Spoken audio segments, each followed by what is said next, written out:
Harka fuunee shamaa akkam jirtu kabajamoo dhaggeeffattootaaf daawwattoota Kello miidiyaa odeeffannoon guyyaa irraa harkaa qabnu kunooti. Xumuramuu hidha haaromsaa guddicha sababeeffachuun naannoo Oromiyaa magaalota hedduu keessatti hiriirri gaggeeffamaa oole. Hiriirri deeggarsaa kun magaalota akka Shaggar, Walisoo, Baatuu, Roobee, Bulee Horaa, Gimbii, Ginniir, Fiichee, Ciroo, Moyyaalee, Shaashamannee, Maayaa, Amboo, Adaamaa, Shaambuu, Naqamte, Sandaafaa, Aggaaroo, Beddellee, Mattuu fi magaalota biroo hedduu keessatti ba'ameera jedhame. Hiriirri kun bakkeewwan hedduutti dirqamni uummatatti himame akka ba'an taasifamuu isaatu himame. Namoota hiriira hin baane doorsisoo fi sodaachisoodhaan hiriirri kun akka gaggeeffamu taasifamuu isaatu dhaga'ame. Hiriira uummanni kumaatamaan qooda irraa fudhate kun siyaasa mootummaa qajeelchuuf kan karoorfame ta'uu isaatu himame. Warri mootummaa qeequ mootummaan hidhicha siyaasaaf dhimma itti baataa jira jechuun qeeqaa jiran. Mootummaan ammoo hidha bara olaantummaa abut jalqabame xumursiisuu danda'u isaatiin dhaadachuun uummatatti himaa jira.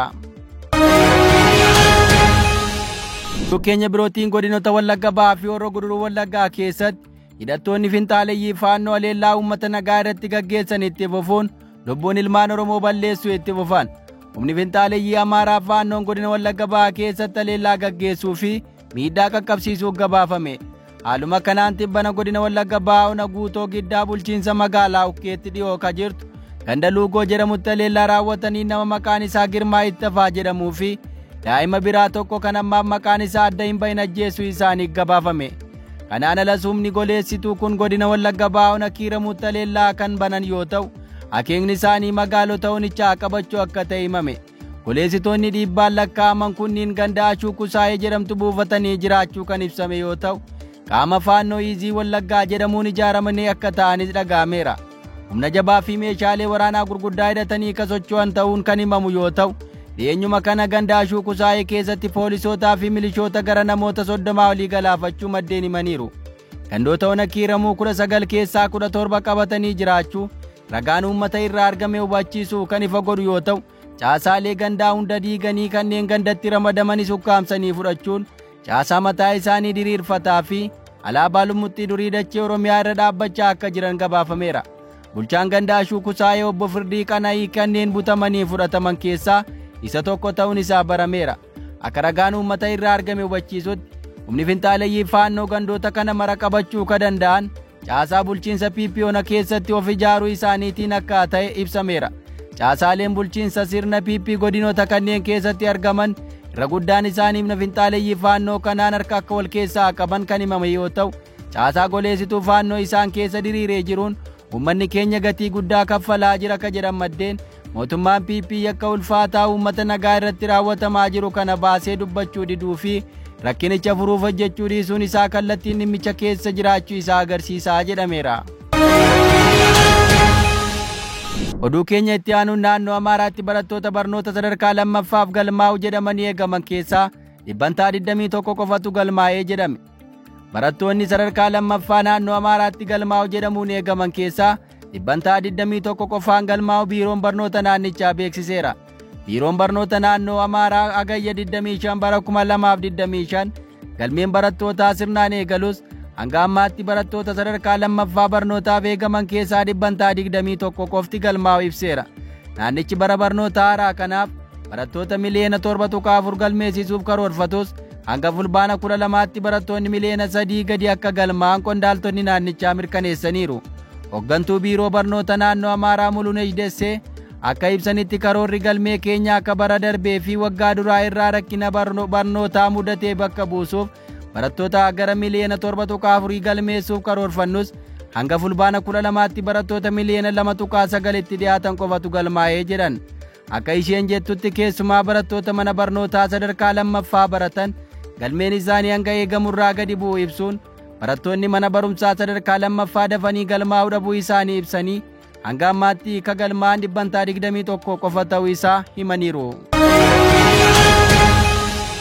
Oduu keenya itti aanuun magaalaa Finfinnee kutaa Magaalaa Araadaatti balaa tiraafikaa mudatee lubbuun nama tokko darbe. Magaalaa Finfinneetti balaa tiraafikaa lubbuun namaa tokko darbuu komishiniin poolisii magaalaa Finfinnee beeksiseera. Balaan kun guyyaa irraa fulbaana 17 bara 2025 barii naannoo sa'aatii 12 irratti kutaa Magaalaa Araaddaa aanaa ja'a iddoo addaa Fincaa Barii jedhamutti akka mudate poolisiin magaalichaa beeksiseera. Balaan kun konkolaataa geejjiba uummataa irraa kaga'e ta'uu himameera. Ka'umsi konkolaataa kanaa Shiroo Meedaa irraa gara Fincaa Bariitti imalaa osoo jiruu iddoo piroojeektii misooma qarqara lageenii meetira 30 fagaatee naannawaa Fincaa Bariitti ijaaramaa jirutti balaan kun mudachuu isaati ibsame. Balaa kanaan dubartiin ganna 22 battalumatti lubbuun yoo darbu, hidhamtoonni lubbuun hafan ammoo hospitaala Abeetii fi Yakkaatiit 12tti yaala argachaa akka jiran ibsame. Komishiniin poolisii magaalaa Finfinneetti dabaluun sababni balaa kanaa qoratamaa jiraachuu fi odeeffannoo bal'aan boodanii kennamaa jedheera. Oduu keenyatti aanuun poolisiin Somaaliyaa namoota TikTok hojjetan 4 wayita viidiyoo shubbisaa hojjetan pirezidaantii biyyattii Hasan Sheek Mahamud arrabsan jechuun to'ate. Viidiyoo agarsiifame keessatti dargaggoonni kunneen wallee bara 2022 duula filannoon pirezidaantiif ba'ee gara ofii isaaniitti jijjiiruun ittiin shubbisu. Yeedaloo wallee sanaa fayyadamuun garuu walaloo ofii uumaniin kan arrabsu of keessaa qabu itti dabaluun ittiin shubbisaa turan. Poolisiin ibsa isaa keessatti tiiktokaroonni kunneen to'annoo jala jiraachuu fi seeraan himati akka irratti banamu eereera. Namoonni kunneen erga to'annoo jala oolanii yaada kennaniin beekan. Somaaliyaa keessatti kanaan dura fayyadamtoonni miidiyaa hawaasummaa keessattuu tiiktokaroonni hedduun hidhamaniiru. Sababni ammoo sabaa arrabsoo qabiyyee safuu cabsuu babal'isuu fi tuffiidhaan akka ta'e himama. Garuu dhimmi qondaala siyaasaa olaanaan wal qabatu kun ka jalqabaati. Bara darbee hagayya keessa manni murtii magaalaa guddoo Somaaliyaa Moqaadishoo qora uummataa keessatti hammeessuu fi waan safuu cabsuu babal'isaniiru jechuun tiiktokaroota 7 hidhaa ji'a ja'an adabeera. Aangaa'onni biyyattii akka jedhanitti gochi tiiktokoroonni pirezidaantii arrabsuun to'ataman raawwatan seera Somaaliyaa jalatti yakka akka ta'e eerameera. Viidiyoon kun akkaawuntii namoota to'ataman kanneenii jalaa haqamus garuu bal'inaan waan qoodameef ammallee miidiyaa hawaasummaarra jira. Dubbiimaan poolisii Jeneraal Abdul Fattah Adeen namni kabaja dhaabbilee yookaas aangaa'ota biyyattii salphisee argame kamuu adabbii seeraaf saaxilama jechuun namoonni akka gocha kana irraa hin deebine akeekkachiisaniiru. Namoonni kunneen hidhamuun Somaaliyaa keessatti ga'ee miidiyaa hawaasummaa keessattuu tiiktookii irratti falmii guddaa kaa'iseera. Dhimmi kun kanaan duras biyyattii keessatti ajandaa falmisiisaa ijoo ture. Namoonni gariin tiiktookaroota hidhaman kunneen deeggaru. Kaan ammoo hidhamuun isaanii sirriidha jedhan. Kanneen hidhamuu tiiktookaroota kunneenii deeggaran walabummaa yaada ofii bilisaan ibsachuu sadarkaa kana ga'uu hin qabu jedhu. Keessattuu biyya mootummaa daddaaqamee sororsuun mootummaa cimaa dhaabuuf ifaajaa jirtu keessatti gochi akkasii gufuu guddaa akka ta'u himu. Somaaliyaa keessatti tiiktook miidiyaa hawaasummaa akkaan beekamu maamiloota hedduu qabudha. Dargaggoonni Somaaliyaa kanneen biyyattii keessas jiran akkasumas diyaaspooraan ergaawwan qabiyyee siyaasaa qaban karaa miidiyaa hawaasaa kanaanii dabarsu.